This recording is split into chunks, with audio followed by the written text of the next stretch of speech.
Hello friends, I am Pritika Jain. Welcome to my YouTube channel Adhigam hub. तो कैसे हैं आप लोग। आज का जो हमारा टॉपिक है वो है characteristics of a good text book.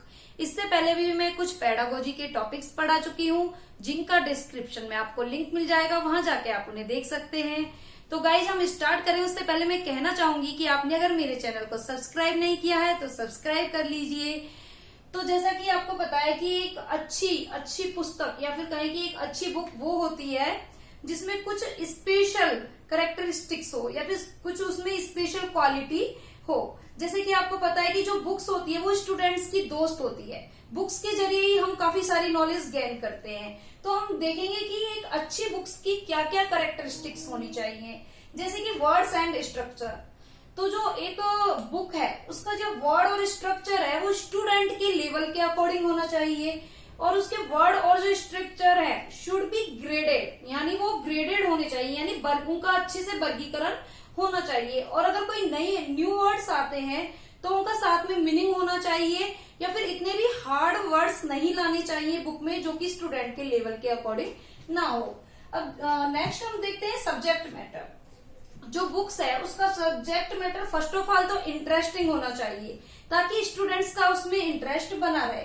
Second, उसमें टॉपिक्स का वेरिएशन होना चाहिए, अलग अलग भिन्न भिन्न प्रकार के टॉपिक्स होना चाहिए। फिर न्यू इन्फॉर्मेशन, यानी वो न्यू इन्फॉर्मेशन देता हो, ऐसा नहीं कि जो एक पुराना टॉपिक बच्चा पढ़ चुका हो उसी को नेक्स्ट लेवल में रिपीट कर दिया गया हो। एक नया मतलब वेरियस टॉपिक होने चाहिए और न्यू इन्फॉर्मेशन बच्चे को मिलनी चाहिए। सम पोएट्री, तो उसमें कुछ पोएट्री भी होनी चाहिए। जैसे कि आपने एक बुक देखी होगी, अगर हम इंग्लिश बुक की बात करें, क्योंकि हम अभी इंग्लिश का ही टॉपिक पढ़ रहे हैं, तो उसमें कुछ पोएट्रीज यानी कहें राइम्स वगैरह भी होनी चाहिए। डिफरेंट फॉर्म्स ऑफ कंपोजिशन, यानी जो कंपोजिशन है उसके अलग अलग फॉर्म भी एक अच्छी बुक में होने चाहिए, ताकि इससे क्या है कि बच्चे को वेरिएशन मिलेगा। अब हम नेक्स्ट देखेंगे कि इलिस्ट्रेशन, एक बुक का इलिस्ट्रेशन कैसा होना चाहिए। फर्स्ट ऑफ ऑल कि इलिस्ट्रेशन शुड बी अट्रैक्टिव, यानी वो काफी अट्रैक्टिव होना चाहिए। And the most important thing is this कि realistically coloured picture drawn very well, यानी जो रियलिस्टिक यानी जो कि जीवंत उदाहरण सा लगे, इस तरीके से पिक्चर्स को ड्रॉन किया होना चाहिए।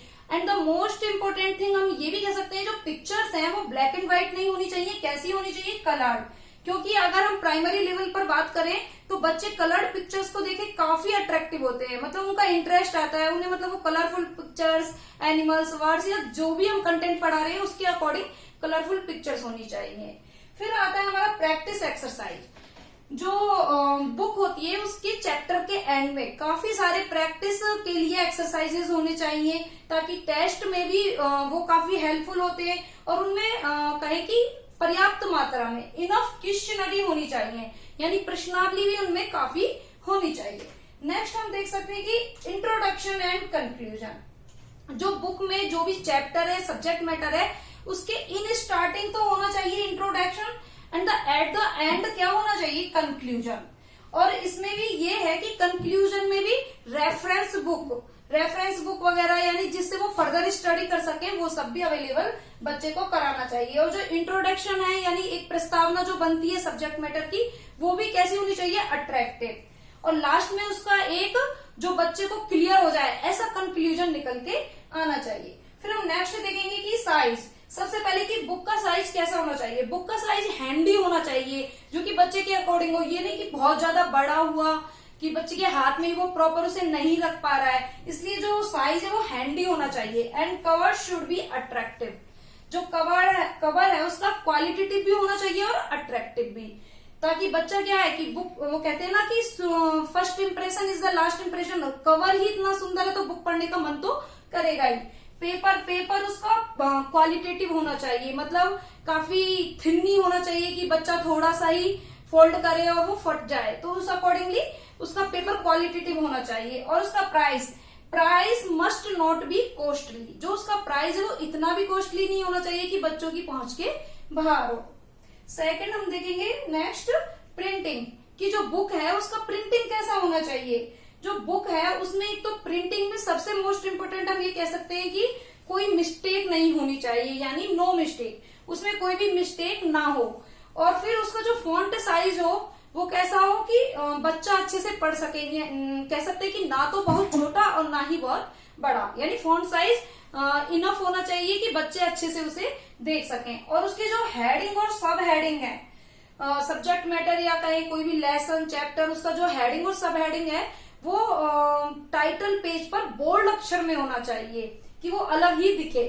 फिर हम कह सकते हैं कि according to aims and objective of teaching English, जो बुक है जो इंग्लिश टीचिंग के एम्स और ऑब्जेक्टिव डिसाइड किए गए हैं उनके अकॉर्डिंग होने चाहिए, यानी वो उनकी परिपूर्ति करती हो जो उनके लक्ष्य और उद्देश्य हैं।